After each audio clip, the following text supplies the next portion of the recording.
Back once again with my in-house book expert, English major, and professional daughter, Emma Cole. You've never paid me? That's a lot. I've paid you so much. Yeah.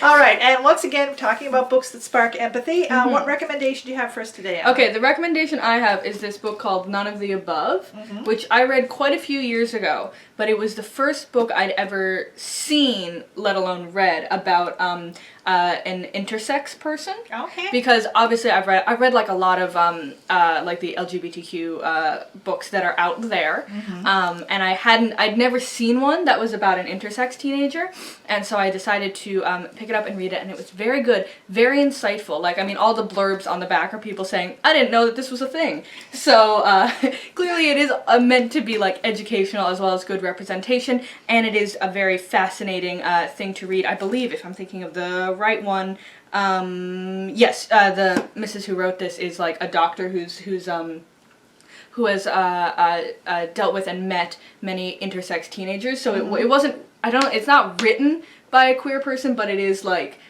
influenced by their stories. And given that it's the first one I've ever seen, I think we'll give that a pass. Yeah, I think so. Yeah. So yeah, it's about this girl who's like just identified as female her whole life, and then she gets this diagnosis that she's actually intersex, and it kind of explains a few of like the problems she's been having, like medically speaking. And it was very interesting to read and very very heartbreaking a little bit in terms of like, you know, someone who's grown up identifying as female, not having any problems with that, and then finding that she is actually none of the above when it comes to male and female. Our dog is here now. She's almost in camera. And yeah, it was just very, very sad, but also very good that the people who are going through this now have at least some kind of representation, a place to see themselves in media. And I highly recommend it. It's a good read. Great, thank you very much, and take care, everybody.